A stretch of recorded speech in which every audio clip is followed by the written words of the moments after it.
Kæru áhorfendur, bjóðum ykkur velkomin hérna í Garðakirkju á Garðaholtinu.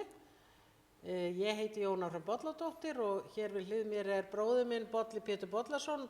Þannig að þetta svona bollastellið spjallar í Garðakirkju. Ég veit nú að að þó að ég sé sóknarprestur í Garðakirkju þá hefur nú Bolli Pétur oft verið að sníklast hérna í svona ýmis aukaverk.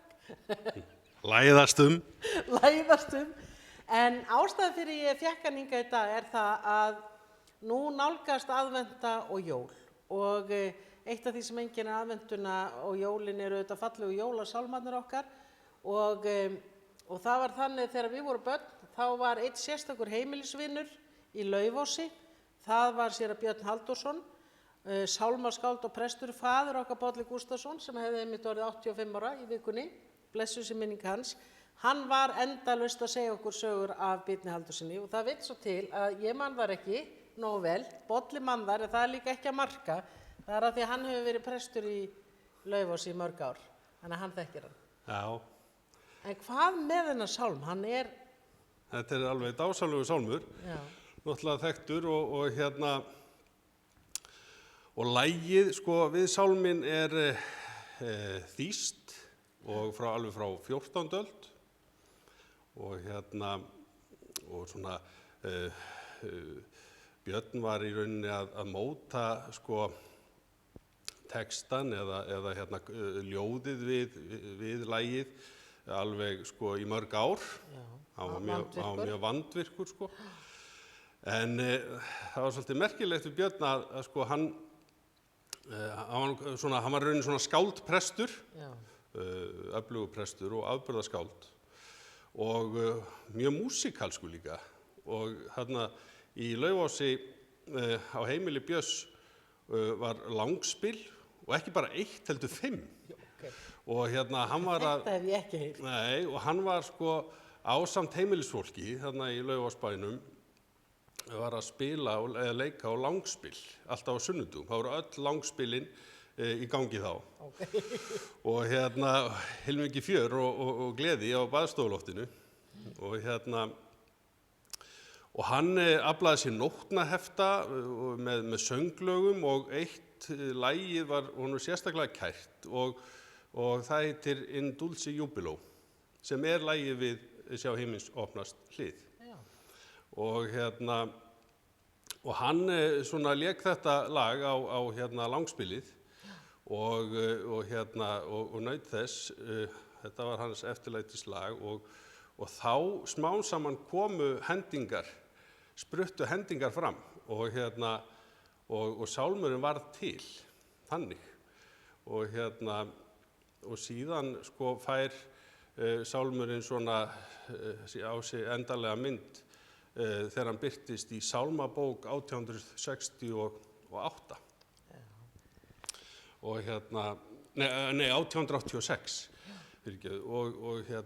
en þá var nú reyndar Björn látinn en hann hafði verið í Sálmabókarnefnd fyrir þá Sálmabók og var skipaður í hana 1878 af biskupnum þáverandi Pétri Pétursinni og vann sem sagt að því að koma þeirri Sálmabók út 1886 og þar var sálmurinn hans og náttúrulega fleiri sálmar og hann var í nefnd þá með meðal annars Matthíasi Jochumssyni.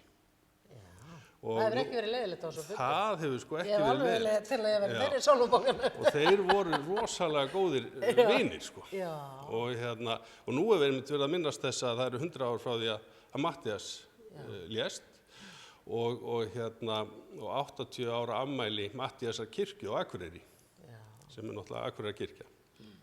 Og það nú önnur saga, en þeir voru mjög miklu vinir og störfuðu saman í þessari Sálmabókarnefnd fyrir Sálmabókina 1886. Og það var svo merkilegt að Björn skyldi vera skipaður í þessari Sálmabókarnefnd því að hann var mjög gagnrýninn á Sálmabók sem kom út 1871 og sagði að það hefði verið Sálmabók sem hefði ekki mætt almennilegum svona skáldskapakröfum. En samt var biskupinn ekkert ósáttur við hann, heldur réð hann í Sálmabókarnefnd ásamt fleiri svona andstæðingum sko, sem komu fram varðandi þessa sálmabók sem kom út 1871 sko. Bara hann var verið svo mikill snillingur. Algjör snillingur, svona vitur stjórnandi og fekk þessa menn sem náttúrulega voru alveg opbóðslegir hæfileikamenn og þarna var til dæmis Helgi Hálfdánarson, sálmaskáld sem átti sko, hann átti 211 sálma í sálmabókinni 1886 sem var þriðjungur sálmabókarinnar sko. Já. Það var ekkert öðruvísi. Já, ég og einn í þessari allra nýjustu. Gratulera með það. Ég held að vera því að lagið var svo gott, ekki textin, sko alveg halda þessu. En ég man bara, sko, þetta, það er nú bara svona persónulegt, sko, að þetta var svo mikill uppáhalds sálmur hjá pappa. Ég man það 2008 þegar hann lá banaleguna, þá man ég við rættum það sískinn að þetta yrði sálmur sem að flytja, en hann alltaf dó í apríl.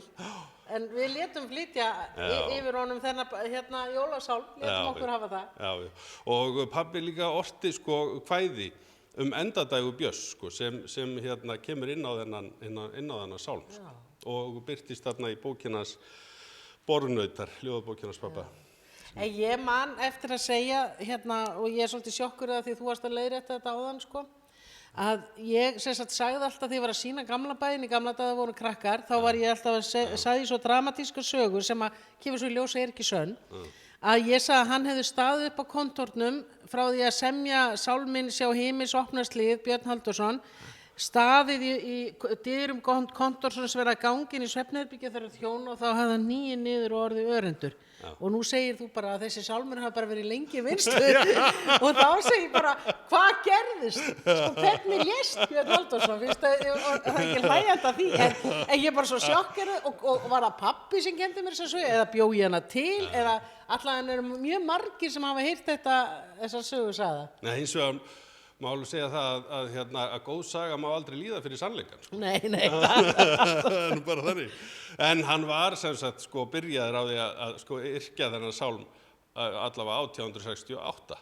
Þannig að sálmur var mjög lengi í mótun hjá hann. Já, en það er einhver samt tengsl við þetta andlát. Já, hann sem sagt var sko 19. desember 1882, þá deyr hann og þá var hann nýbúinn að semja jólapredikun. Það hafði verið að standa upp frá henni. Og stóð upp frá henni, var að ganga inn í svefnhús hjóna og þá hníða niður örendur sko, í dyrunum. Þannig ég hef bara ruglað saman sálminum og jólapredikuninni, þannig að þetta er kannski ekki svo rosalega alvarlegt. Nei, eins og ég segi, sko, það má alveg krydda þið, sko. En þakkaði fyrir komuna, Bolli. Við erum svo lánsum, sko, nú erum við búin að fjalla um þennan sálm og svona, að eiga systur sem syngur. Við erum alveg sæmilega lagðist, en við skulum samt ekki syngja fyrir fólki. Nei, skulum ekki gera fólki það. Nei, við skulum ekki gera fólki það. Þannig að nú ætla Gerður Bolladóttir að syngja sálminn, hún syngur hann inn í Vídalínskirkju, það sem Jón Vídalín, sem nefndist Jón Vídalín biskup, við skulum ekki fara að tala um það, þá kemur hálftími viðbót, en hún ætlar að syngja og Jóhann Baldursson, organisti ætlar að spila undir í Vídalínskirkju og það er nú svo gaman að þegar hann var ungur organisti, þá var hann að leysa af svolítið í Laufási. Sem organisti og þannig að hann veit alveg hvað við höldum mikið upp á hana sálm, en kæru vinir, takk fyrir komuna og njótið þess að hlusta á sálminn og kannski bara svona inn í aðventuna og jólin. Já, mjög fallegt á vel við. Og bara megi Guð blessa ykkur og gera þessa sko aðventu vonaríka. Já, sannarlega, bara Guð gefa okkur fallega og vonaríka aðventu og gleðileg jól framöndan. Já, og innihaldsrík. Já.